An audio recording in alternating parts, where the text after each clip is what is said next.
Money is changing, and to every change, there is a winning side and a losing side. Now, the question is, would you want to be on the winning side or the side of those suffering during this transition? If the former is your choice, make sure to watch this video to the end.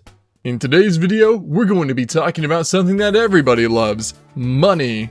I'm going to be telling you the truth about money, how it's changing, and what to do to ensure this change doesn't affect you adversely. Please make sure you watch this video to the end, because by the end, we hope to show you how to make the best opportunity of this change. I assure you, this is the video you don't want to miss. The first thing you need to know is that every technology has to go through an inevitable change. I mean, the world as we know it today is different from the world of 1,000 years ago. Everything has changed, from the clothes we wear, to the house we live in, to the cars we drive. Everything has changed. For instance, we went from walking as nomads to using animals like camels and horses. Then, we moved to gas vehicles, and now we are hoping to go electric. Do you know what has happened every time people sensed this change coming? They disregarded it, and when it came, they were left devastated and confused. You may ask, is money a technology? The answer to that question is yes. Money is a technology of exchange. You work for money, and then you use that same money to buy someone else's work. This isn't the first time money is changing. I mean, 500 years ago, the money we know today isn't what it used to be. As every technology has suffered multiple changes and improvements, money is not also left out of it because, as earlier said, every technology must be replaced with a better version. Historically, we have seen money change from seashells to pieces of leather, to marbles, to gold coins, to paper, and even this paper has their expiration dates due to changes in diplomatic arrangements, and now we are going digital. Already we are witnessing the transition of the world to a cashless society. I mean, when was the last time you made payment with cash? Yes, some people do prefer to pay in cash, but digital payments made with a swipe of a card or a few taps on a cell phone are fast becoming the norm. Digital currencies are even being used as a mode of exchange and payment aside from being used as an investment. Central banks are aware of this and are trying to use this to their advantage. Why? When money goes digital, there would be no need for making use of the money printed in banks. And so, to stay relevant, most central banks are now experimenting with digital versions of their currencies.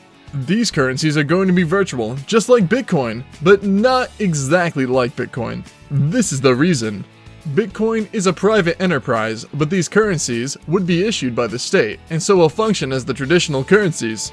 The plan is for central banks to introduce these digital currencies in limited circulation, to exist alongside cash as just another monetary option, and then to broaden their circulation over time. As they gain in popularity, eventually, cash fades away.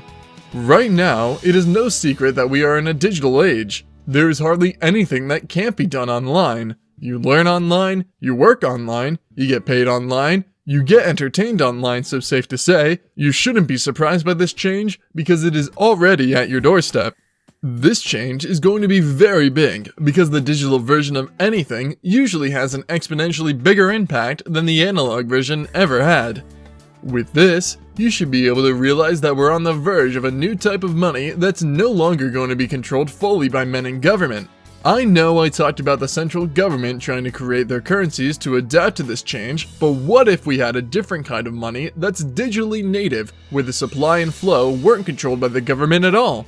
Many people scream in disbelief that this is possible, because as earlier established, most people are not always eager to embrace change, but do you know that this could be possible? For instance, Elon Musk has plans for the world to become multiplanetary soon, and he is working tirelessly toward achieving this goal. If this happens, what kind of currency do you think would be used? Would we carry our gold in stacks of cash and go to Mars? Or would we use a digitally native currency that the government won't be able to control? Well, going by Musk's speculation, the latter is most likely to occur. This is why Bitcoin's price has gone up so much these past few years. This is also why big venture funds around the world and multinational companies are investing more in crypto projects, because the secret is that we are getting ready for a digitally first economy. Even if Bitcoin doesn't end up being the store value of choice in a new colony like Mars, for instance, the door has already been opened for blockchain-based cryptocurrencies. The entire point I'm trying to make is that there is a huge possibility that in decades to come, money would change to digital currencies. For the first time in history, people can own something that other people can't mess with. Now, this is what you need to do.